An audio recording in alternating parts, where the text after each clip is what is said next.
Hey guys, welcome to another video on the Inside Spurs channel. Happy Tuesday, later into the afternoon. Yes, this is the second video. I'm having a worldie of a day, evidently. I have obviously really quickly released a video earlier today. Go back, have a watch. I talked about players that potentially are on the chopping block to leave Spurs, as well as our interest in Gleison Bremer. So let me know what your thoughts and feelings about that on that in the comments basically. This video is a midfielder trio video. We're talking Ederson, we're talking Koopmeiners, and we're talking Pierre-Emile Højbjerg. How the first one and the third one are two that are very well connected in a deal, as well as potentially bad news in a pursuit for teun Koopmeiners. So plenty to talk about, plenty to get into. Just want to say though, if you are new, give us a subscribe. You're very much welcome to join us for the journey. And let's start really with the first and third guy on that list, because I think they're really well connected. So it came from Ekman Connor, who said that Atletico Madrid are planning to make a move for Atalanta's Brazilian player, Ederson, if Tottenham's Danish mid player, Pierre-Emile Højbjerg, fails in his transfer. So, we know Pierre's leaving, okay? You can love him, you can loathe him, you can think he's great for the club, you think he's not suitable for the system. I think all in all, he's a good player. I think that's fair to say, he's a good player. I don't think I'm sitting here and causing shockwaves through the internet. He just doesn't really truly suit the system. And again, that's not a bad thing. Not every player suits every single system, okay? When we look at this situation, though, we know we're interested in Ederson. You know, it looks like Ederson and Gallagher are the sort of the main two that keep propping up every week, right? Not to say they are the main two on the list. I'm just saying they prop up a lot. Højbjerg leaving does kind of open a slot up potentially for one of them, right? So if we want Ederson, we do need to sell Højbjerg to Atletico, evidently, by what this is saying. We know Atletico are interested in Højbjerg. They've been interested in Højbjerg since the last summer. Same with the Fulham. I think Bayern have had a bit of interest. Roma have had interest because Mourinho was there. Napoli, Juventus. Yeah, there's probably more. There is probably more. I'm probably missing some, so apologies if I am. But we know he would suit Atletico Madrid. He would be I tell you what, he'd be really good at Atletico Madrid as well. I think he would actually really flourish. That sort of grinding out victories, 1-0s, 2-1s, brilliant defensive team. But they know they only needed one chance. They can have one shot a game and they know they can win that game. Because the attack is so deadly, they know, right, we don't have to care about the defensive side of things because you've got 8-9 men behind us who are just going to be absolute dogs everywhere. Every ball fought for. It's about then counter-attacking. And Højbjerg would suit that. You know, they wouldn't expect him to create. They wouldn't expect him to do anything. They would just expect him to anchor the midfield in a defensive way, which he did under Mourinho. He did it under Conte, Mason, you know. So why not on that front, you know? But with Ederson, look, we know we probably get about 15 million for Højbjerg. I don't think you would be out. That's not outrageous to ask for 15 million, by the way. If European clubs were going, 15 million, are you joking? They obviously don't really want him, okay? We know we should be able to get 15 million from Pierre Højbjerg. Well, if you were to, you don't subtract it from deals. And a lot of people kind of go, use him in the swap deal. It's not how they work anymore. What they work is, and how we did it with Harry Winks and James Maddison. We bought James Maddison for 40 million. Leicester bought Harry Winks for 10 million. There's an offset there of 30 million. But it's great for our financial fair play because it's 10 million guaranteed profit. So therefore, it doesn't hurt as much with James Maddison. Whereas if you were to go 30 million, Harry Winks, Spurs don't gain as much. That's how it would work. So with this deal, it would be 15 million to Atleti. And let's say you bought Ederson for 40 million. That's the way it would work, okay?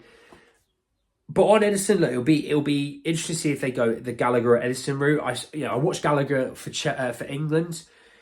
I mean, Southgate's an absolute plonker. We all know that. And on this channel, we're quite good. We are very much not savants. We're not savants, but we're very much aware of the England team being a very boring team to watch.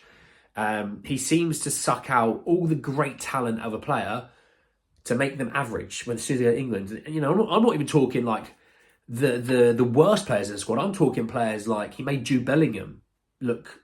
He was good, but he wasn't great. Like, he made Phil Foden look rubbish, and that's not Phil Foden looking rubbish. That is Southgate's system. He hasn't got a system. He just goes, do this, but I also want 2 guys protecting the back 4 because Harry Maguire can't run 50 metres in 25 seconds. He does it in 27 seconds. We've got Chilwell who can't defend. That's one position of England that I get worried about is the left centre-back, left back.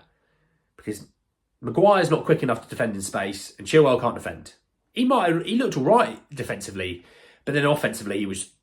Oh. I watch Destiny Udogie every week and then I watch that. It's disgusting. But when I look at, there's other centre-backs that can do it, but when I look at Conor Gallagher, he made him play as a 6. Conor Gallagher's an 8. It's about bombing forward, pressing forward. And in the first part of the game, when Gallagher had that room to kind of get forward and move, he was everywhere. He was winning. He won about 8 or 9 fouls. It was ridiculous. He was everywhere.